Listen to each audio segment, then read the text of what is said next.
if you explicitly say that you can pay with the data, you cannot say that it's without prejudice to the GDPR. These fundamental rights, they've seen restriction in the past, but they have been framed by the legislator. What is this reasonable fee? Who is going to determine it? We have to have this legal debate before the court and not between ourselves, privacy professional, oh, you're wrong, you're right. No, it's not enough. Hello everyone, I am Sergio Maldonado and this is Masters of Privacy, a set of interviews covering the intersection of marketing, data, privacy and technology with a clear goal in mind, which is redefining the relationship between people, brands and media around transparency and control. Which is to say, we're aiming for real customer centricity, or if you will, human centricity. We regularly talk to DPOs, CMOs, CDOs and whoever else we find interesting and able to share valuable insights. So we hope you like it. Please do reach out if you have any ideas on future topics or speakers.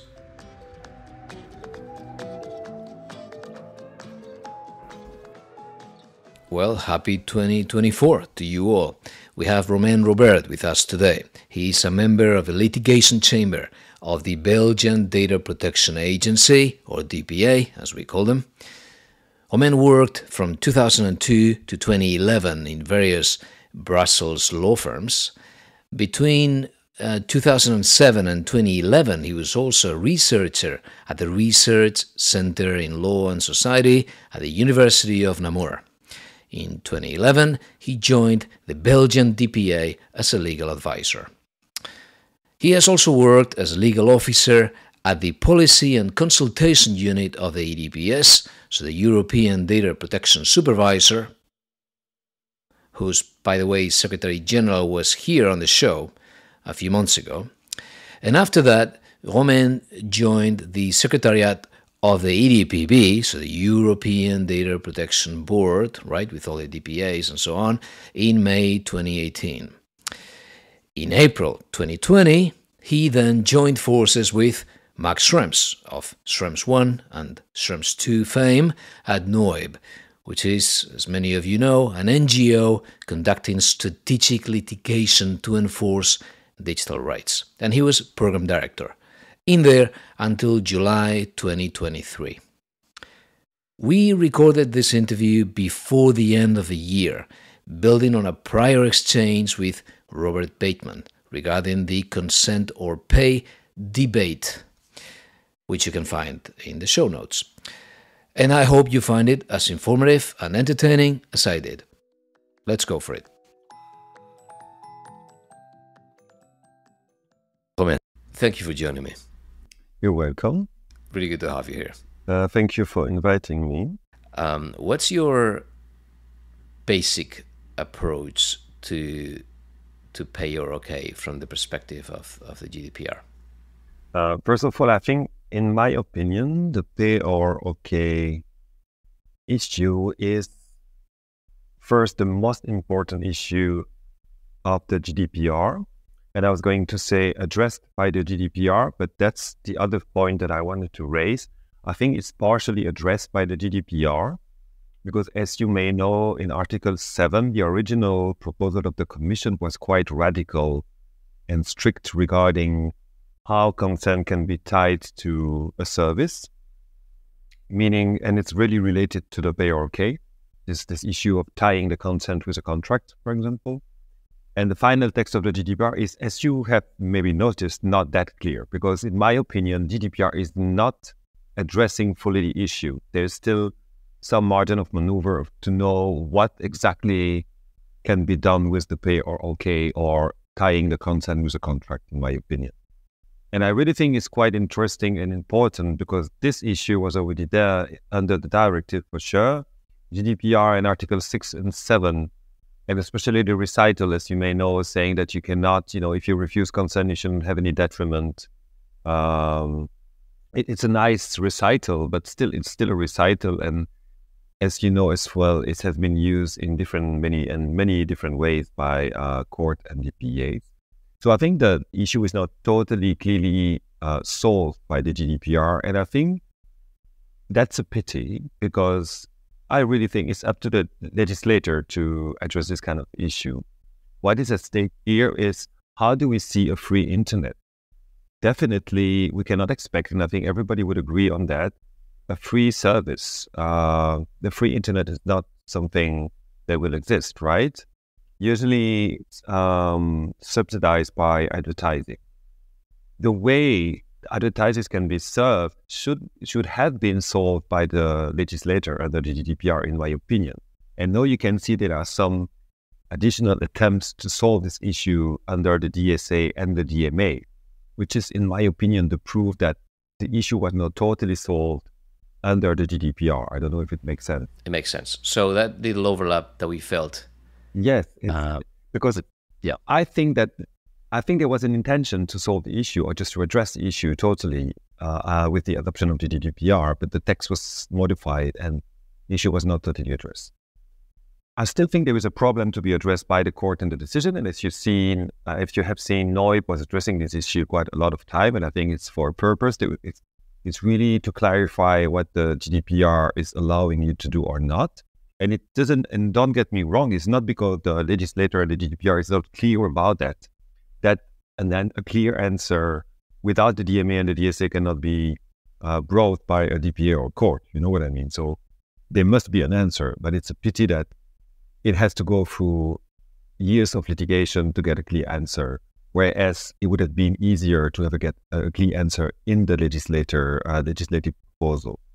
It has to go through opinions of the EDPS, EDPB, and case law and DPA decision to kind of get a grip of what could be done and not be done under pay or using data to, pay for a service. That's the pity, in my opinion. Yeah. So in the guidelines that we've been referring to on consent, I can't remember either from 2020 or earlier. Well, it was already nice to have guidelines from the EDPB, but in my opinion, everything began, I think, on my side when I was still working for the EDPS in the Policy Unit, and for the first time, the EU legislator proposed the text was the Digital Content Directive, where it was explicitly mentioned that that you could pay for a service. It was, in this case, digital content with the money, or where the service is provided against a counterpart, which is not money from the users, and including data. So it was the first time that, in my opinion, and I think it was really the first time that the Commission was proposing a text when it was explicitly mentioned that you could pay with data. And that led to the opinion of the EDPS of 2017, if I'm not mistaken. I was really quite involved in this opinion because I took the initiative to address it, and I had to discuss with my colleague, and I remember to discuss with Giovanni Buttarelli whether it was really something to address. And I think we did well at the EDPS to raise the issue, to say to the legislator, guys, if you explicitly say that you can pay with the data, you cannot say that it's without prejudice to the GDPR, because it's not the way we understand the GDPR, and especially Article 6.1b, because the way we understand how you can provide data when it's necessary to provide a service is, for example, providing your address to Amazon because Amazon needs your address to be, delivering the product, or you need to give your bank details to providers on the e-commerce website because they need to have your bank details to pay. But the question, and it was really the question at the core of the Meta case, can you say that you pay with the data? And I invite you to read the opinion of the EDPS in this respect, because we kind of explained to the legislator that if you say that, you reinvent the system. You made a system under the GDPR when it seemed that there was a balance between when could you pay with the data or not. And here we just say the opposite. And of course, and I think we're getting used to this kind of wording, it was, I quote, without prejudice to the GDPR. And I'm sure you've seen this kind of warning and little text in all the last legislation that was passed by the legislator, the Data Act, the DDA, the DMA, the DSA, is always without prejudice to GDPR. But we all know that usually when the Commission is mentioning that it's without prejudice to the GDPR, it's usually with prejudice about to spit on it. Yeah. It's another way to say, I don't want to touch the GDPR, but maybe I touched it, but I'm not sure. So and at the same time, it's true that it's not really clear for first the Commission, the legislator, but also the business and the citizen. What is the interaction with all these laws? It's not really easy. It's coming from different DGs, different, of course,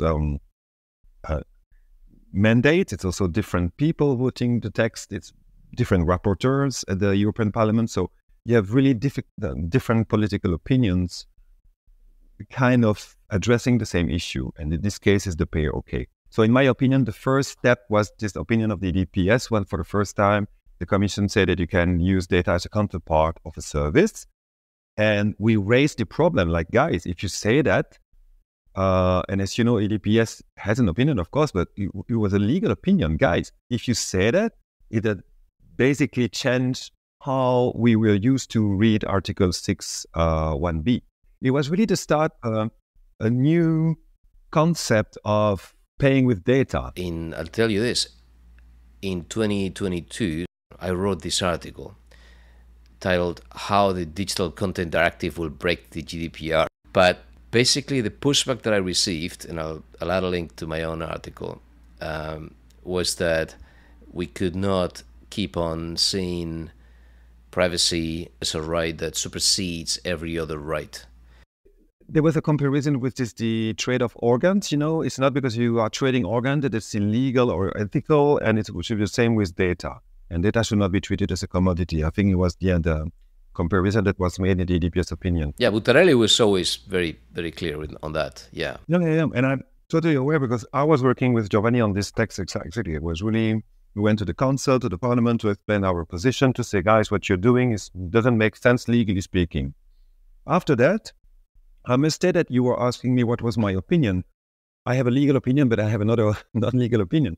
To be honest, I think we should not believe in the free internet, of course. So, of course, we know that free internet is not a thing, and it's based on advertising. The problem is that we don't know which advertising is allowed or not. As you can see, EDPB was targeting the OBA, online behavioral advertising. That was the one that was banned by the Norwegian DPA and by the EDPB second time in the last month.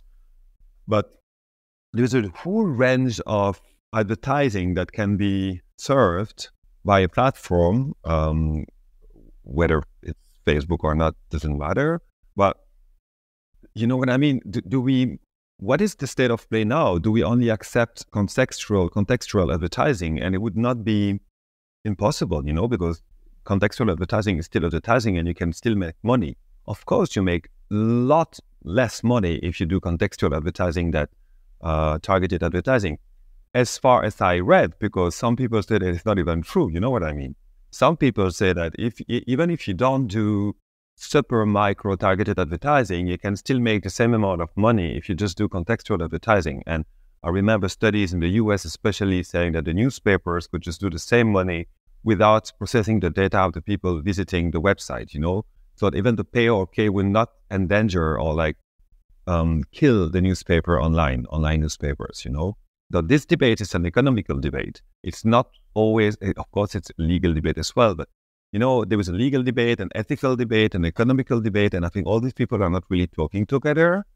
And it's not really clear to know where to draw the line. Yeah, there's a competition debate as well. There is also a competition debate as well, exactly. Yeah, because contextual can give the same money. For example, think of a Twitter, and it's these days a terrible example, an X, but publishers, if they rely on large advertisers, they can do contextual. But it's been proven that contextual doesn't work for smaller advertisers. So in the end, it's going to benefit the very large Nestle, Unilever, P&Gs, and it's going to hurt the small up-and-coming local players that need to target a very specific audience to thrive. So that's a competition element. Exactly. There is also a competition law, of course. And I guess you've seen the Bundeskartell. But of course, I just lost now the chronology of the step. But, I think there was the EDPS opinion. Then, as you said, EDPB opinion about consent.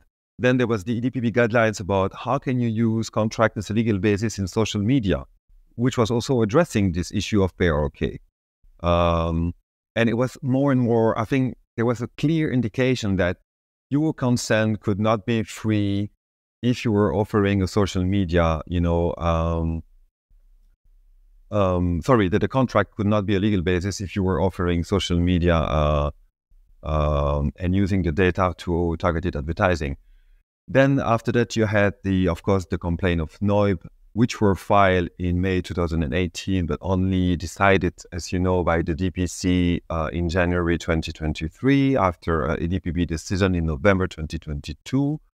Where, and I guess you follow because this saga is really difficult to understand, but that the complaint of NOYB, and there was a Court of Appeal hearing yesterday in Brussels, where NOYB was challenging the decision of the Belgian GPA on Instagram, arguing that the Belgian GPA should have decided not to decide, because according to NOYB, all the aspects of the complaint filed in May 2018, were not fully addressed. And as you know, usually the Belgian, the DPA, when you file a complaint, is supposed to reject the decision if all your points were not addressed, and then you can appeal this decision to reject your complaint. And this debate took place yesterday at the Court of Appeal in Brussels. So this issue of pay or okay is not even ended with the EDPB decision. There was remaining part of the complaint that are still discussed before the court. Same thing in Ireland and in Austria.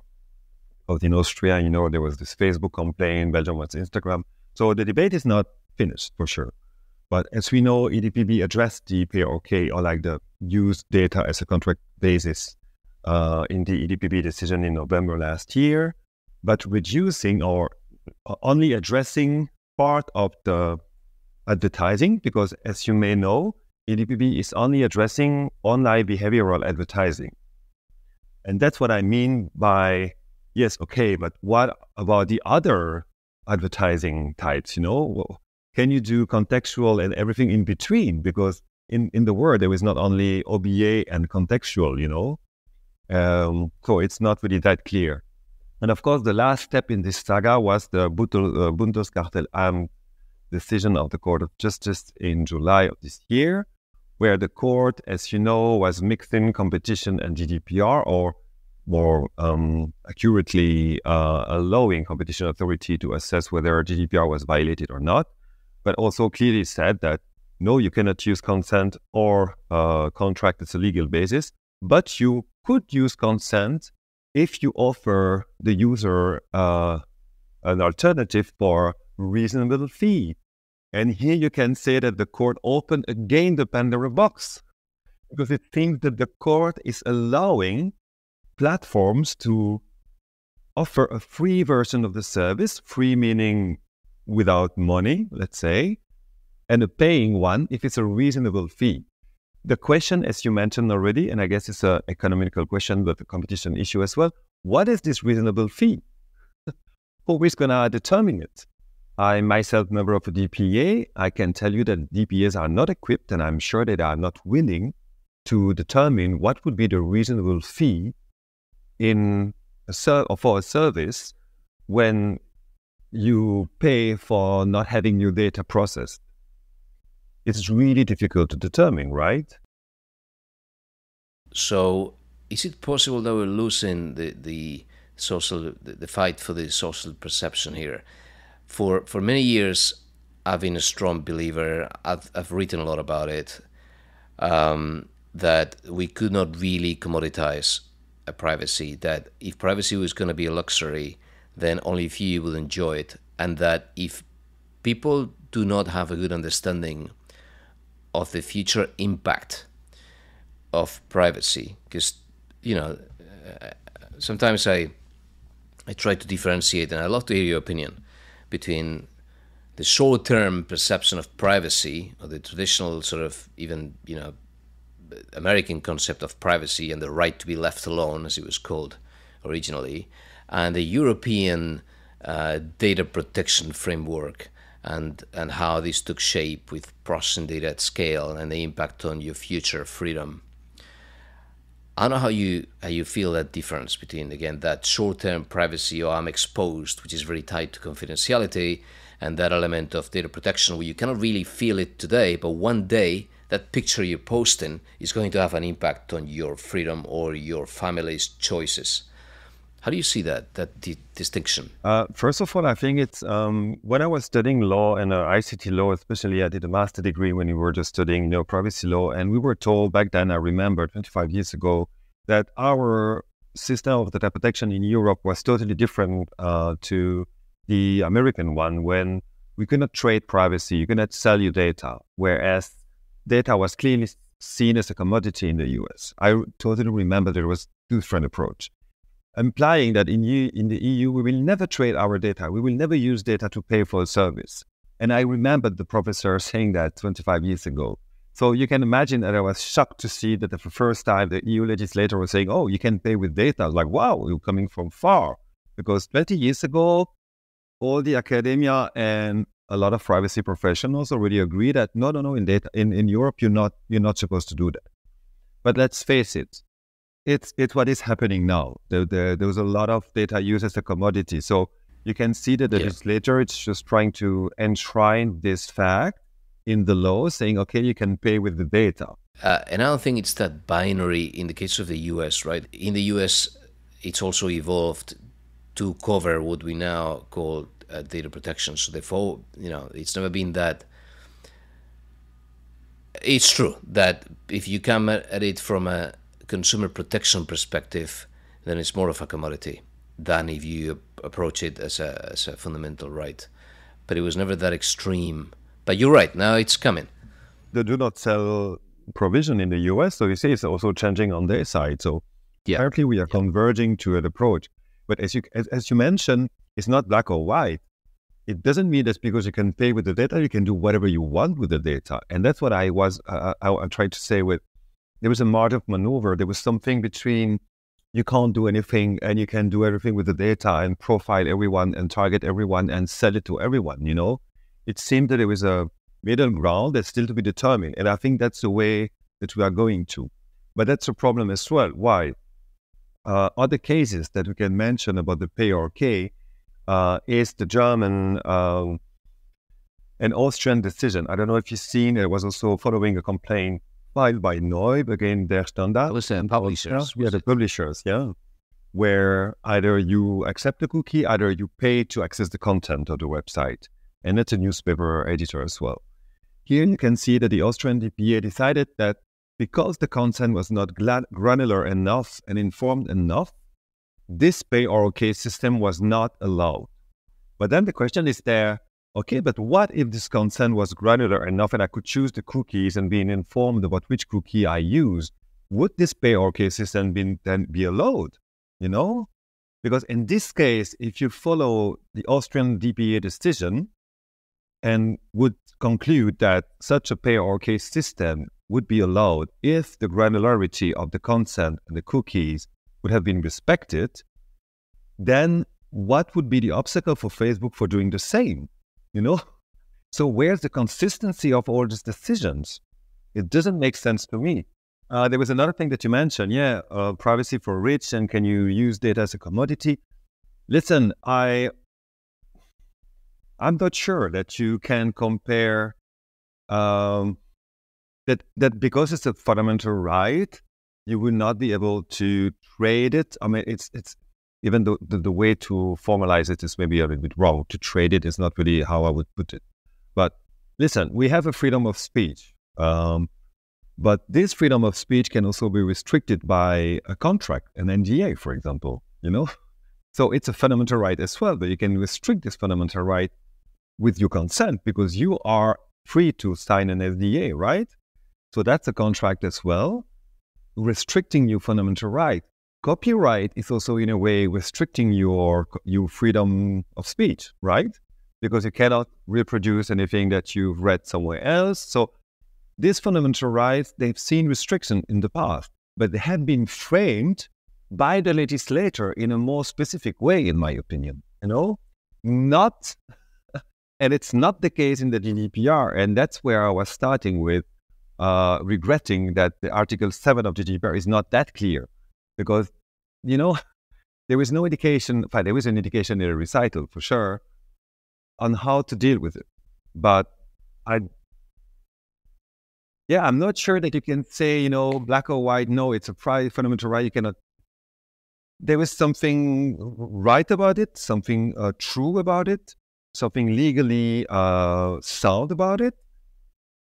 But it seems that when you see the Court of Justice decision saying that you can offer an alternative with a reasonable fee, when you see the Grider decision by the Norwegian Appeal Board, I don't know if you read this one, saying the same thing. Guys, if you were offering a paying version, but announcing clearly that this paying version would be without data, would be okay as well.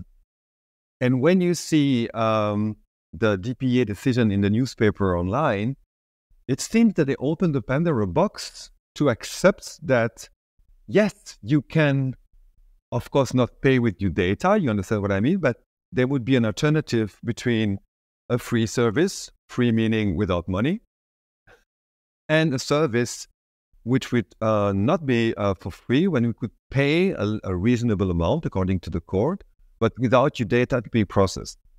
And, so there was a Pandora box open there. There was a debate. It seemed that it's not black or white. And we are navigating all together, or maybe not together, to some kind of solution where we try to draw the line between what can you do with the data if the service is free. That's the core issue of this debate, right? I guess. What can you do with the data if the service is free? And we cannot ignore that, of course, data is the new oil, as you know. We all heard that, blah, blah, blah. Okay, it's nice. But what can you do with the oil? It's not because, the same thing. All these oil companies are exploiting the soils of foreign territories. They cannot do whatever they want, right? There are rules to respect. You cannot exploit the data. And I think that the GDPR was not that clear. Now we have, and I think it's the next block in this huge puzzle, the DSA and the DMA. And as you know, DSA, one really good example in the DSA is this prohibition to target content and advertising based on sensitive data. That's going to be a really huge obstacle for example, Meta, I guess, because you know that Meta was doing that and was already condemned for doing that. And as you know, the EDPB also instructed the DPC to investigate about the use of sensitive data by Meta to serve targeted advertising. We're waiting for the DPC conclusion on that. So that's the first example in the DSA. In the DMA, you have also this, for example, this prohibition to cross the data from different service, combine the data from different service. And that's going to be also something relevant, I guess, for the Meta case, but also for Google Fitbit, I guess, where you can see that, and that's Bundeskartellamt, that Meta was using pixel or cookies from other services and other platforms to combine them to serve ads, So again, I don't want to go into the details, and maybe the legal conclusion will be different, But it seems that there will be an obstacle as well to combine the data, and it's clearly linked to the GDPR. So I think these provisions or these texts are building on the GDPR. So maybe to contradict myself with what I said 20 minutes ago, it's without prejudice, but it's definitely not leaving the GDPR untouched. You know what I mean? Yeah, so the GDPR didn't do its job, and now they're all coming back in circles. And Meta, in fact, I think they've made it clear that now they rely on consent, not just because everyone is pushing them, but because the DMA now is requiring it. If you now have Threads as well, they have this new thing, the Twitter killer, and they have Instagram, and they have WhatsApp for business.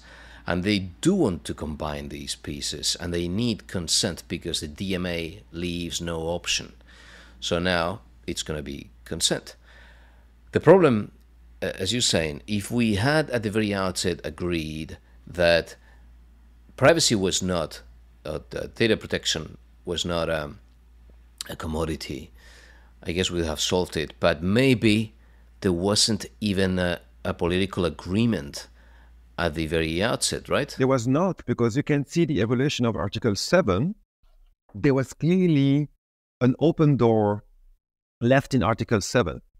You have to, I don't have the text under my eyes now, but as you can see, that to say that it's up to the court or the DPA to assess the imbalance of power when consent is tied to a contract and blah, blah, blah. So yes, there was an open door for that. So the GDPR did not close the door, but still there is a fundamental principle, privacy and data protection is in the charter. So I think the EDPS opinion was also right when reminding all these aspects, of privacy. It's a fundamental right. You're not supposed to do whatever you want with it. It should be regulated. But the problem is that this regulation was not giving the final answer. And don't get me wrong, I don't blame. It's not specific to the GDPR. As we all know, a text is never clear. That's why you have lawyers and court and everything. So it had to be, it's a process. It's a political process. It seems that the Article 7 was the best political agreement or the less worse political agreement that can be reached. Then we have to leave it to the court to decide how you interact between competition, GDPR, DSA, DMA, and what can be done. So there seems to be a social division, or maybe some sort of perception that is evolving, where if we believe that this shouldn't be a luxury, if we believe in sort of the Buttarelli perspective, we may be on the losing side, and that things are evolving. And I see the same thing. I hear people accepting that if you do pay, then it's okay as long as they do not process any data. I agree. That is the beginning. That is the beginning of acceptance. And it's happening. And we accept that. If we then, accept that newspapers do it. How do we ensure consistency, Is it okay to do it for newspaper because it's a cookie thing? A newspaper is a media and it should be subsidized and everything, but I don't see any media exception in the GDPR.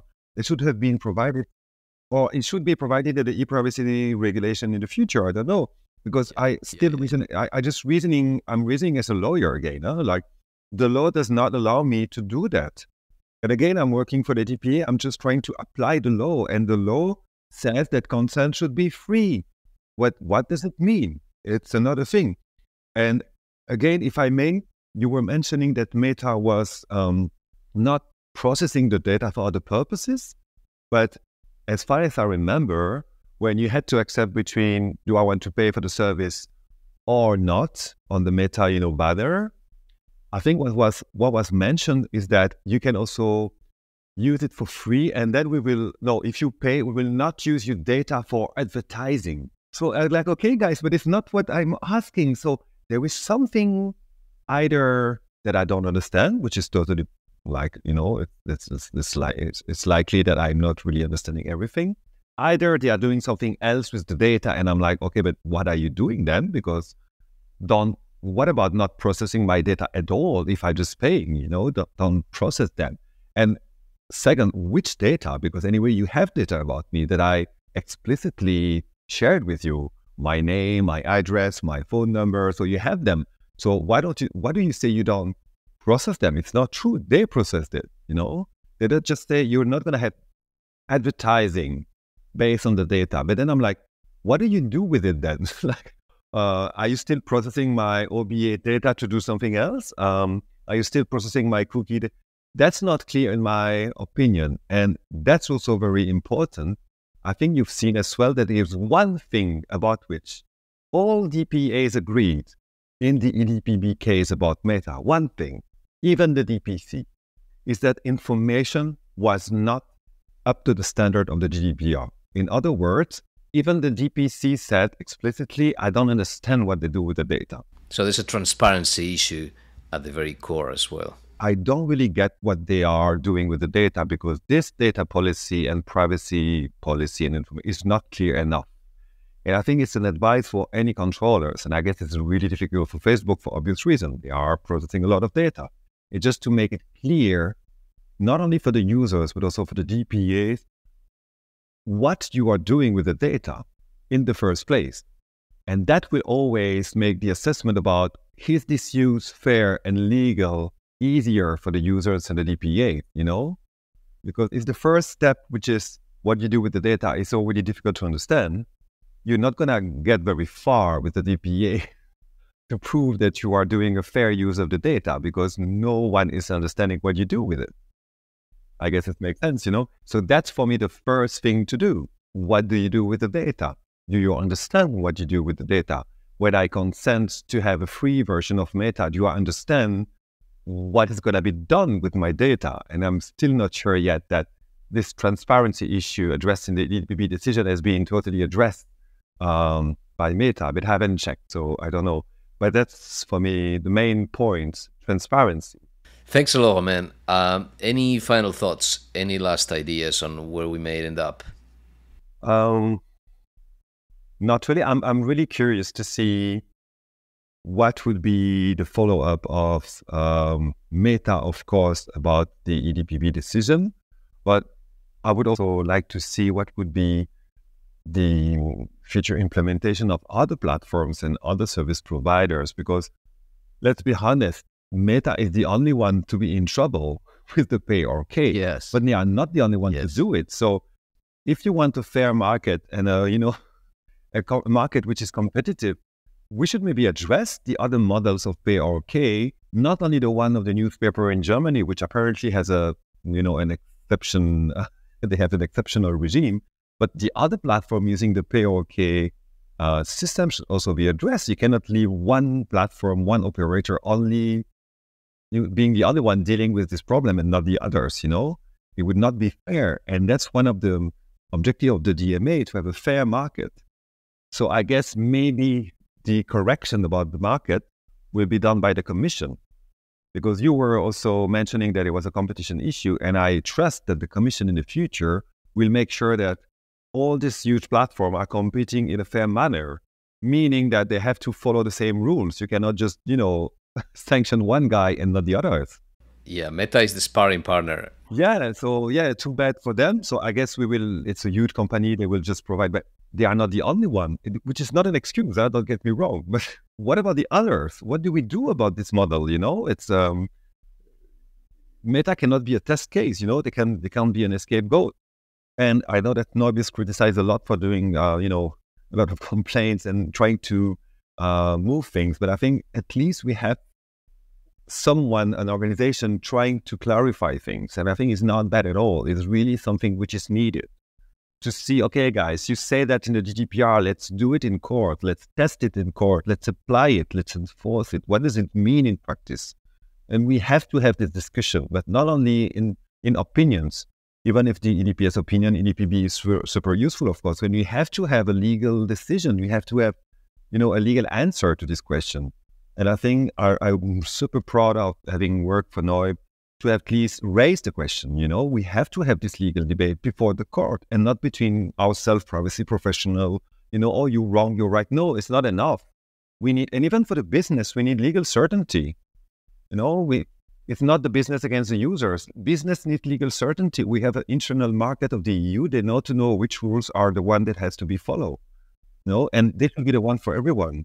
Many people see NOYB as a company that has been really making life very hard for everyone, just for the sake of it. And the reality is that it's true. It's part of the process. The law had to take shape. Exactly. And that's what I joined NOYB. That's what I think is super interesting too. It's important. It's not even interesting. It's just you have to enforce the law. You have to have clear answers, Otherwise, we're not moving. And I really think that a lot of DPOs are also following what NOYB is doing, because they are really curious to know what is the legal answer from the DPAs in the court about this specific provision that they were just thinking about for 5 years, So yes, of course, we need clear answers and legal certainty. Again, yeah, it's annoying for a lot of companies, especially the big ones, because they are the one, in court, of course.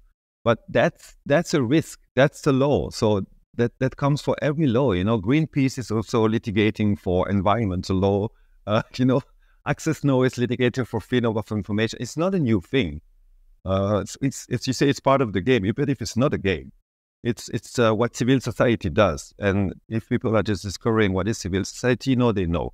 That's what civil society do. Thanks for that, Romain. Thanks. Very, very helpful. Thank you. You're so welcome.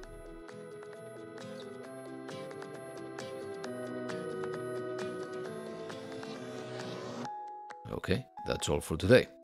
Please help us gain some visibility and grow in every sense of the word by hitting 5 stars on whichever podcast player you use if you think we deserve them. And remember that you will find some episode notes and links to our social channels on mastersofprivacy.com. Thank you for listening.